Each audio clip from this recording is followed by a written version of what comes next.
बंगाल की मुख्यमंत्री और तृणमूल कांग्रेस अध्यक्ष ममता बनर्जी ने इस बार विधानसभा चुनाव में पार्टी की ओर से एक नारा दिया था, खेला होबे, यानी खेल होगा। दूसरी ओर अब की बार 200 पार के नारे के साथ अपनी पूरी ताकत और संसाधनों के साथ सत्ता हासिल करने के लक्ष्य के साथ मैदान में उतरी बीजेपी अपनी मंजिल की आधी दूरी भी तय नहीं कर पाई।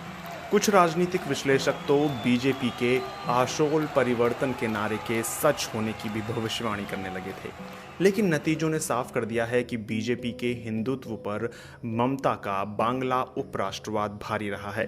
हालांकि यही टीएमसी की जीत की अकेली वजह नहीं है। करीब 3 महीने पूरी केंद्र सरकार के अलावा तमाम मंत्री और नेता और कई राज्यों के मुख्यमंत्री लगातार बंगाल में बीजेपी के लिए चुनाव प्रचार के लिए आए। इस दौरान शायद ही कोई ऐसा दिन रहा हो जब कोई केंद्रीय मंत्री या नेता यहां रोड शो या रैली नहीं कर रहा हो।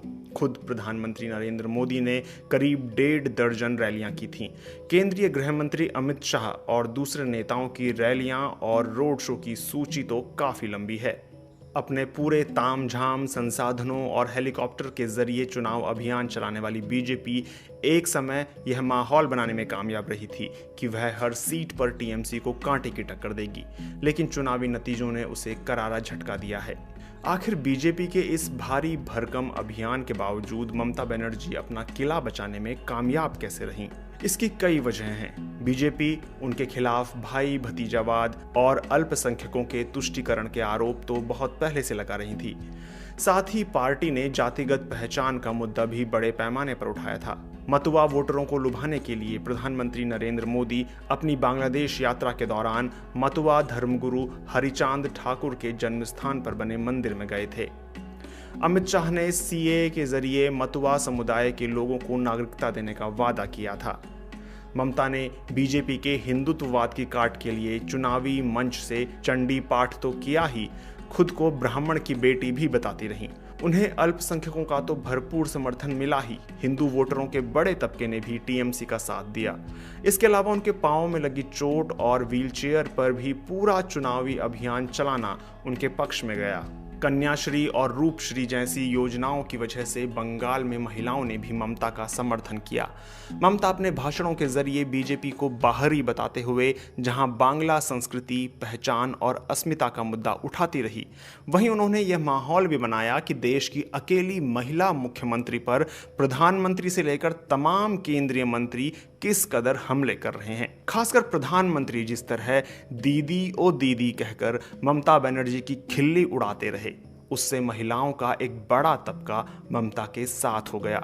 इसके अलावा ममता चुनाव आयोग पर जिस तरह हमले करती रहीं और उस पर बीजेपी के साथ साठ गांठ के आरोप लगाती रहीं, उसका भी फायदा टीएमसी को मिला।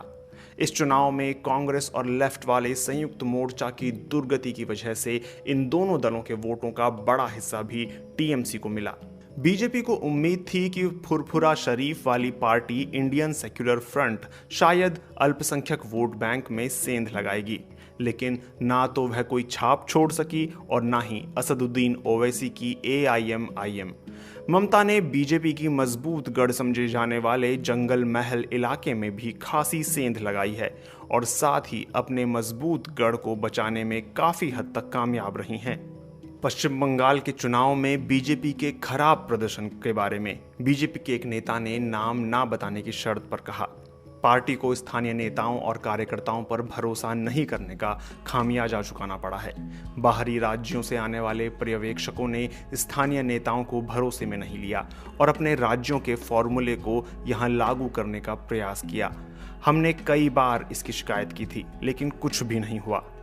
एक अन्य नेता कहते हैं, उम्मीदवारों के चयन में भी प्रदेश के नेताओं की राय नहीं ली गई और कई उम्मीदवार जबरन थोपे गए। दूसरे दलों से आने वालों को रातों रात टिकट दे दिया गया। इससे निचले स्तर के कार्यकर्ताओं में असंतोष बढ़ा और उसका असर नतीजों पर दिख रहा है। राजनीतिक पर्यवेक्षकों का कहना है कि बीजेपी के केंद्रीय नेताओं ने भले ही बंगाल चुनाव में अपने तमाम संसाधन झोंक दिए हों, वह भी जानते थे कि सत्ता हासिल करने की राह इतनी आसान नहीं होगी। राजनीति विज्ञान के प्रोफेसर पार्थ प्रतिम चक्रवर्ती कहते हैं, बीजेपी के केंद्रीय नेताओं को बंगाल की ज़मीनी हकीकत की जानकारी नहीं थी। कई मामलों में स्थानीय नेताओं की राय को भी खास अहमियत नहीं दी गई। इसके अलावा उन्होंने ममता और उनकी पार्टी के खिलाफ जो मुद्दे उठाए थे, उनका आम लोगों पर कोई असर नहीं पड़ा।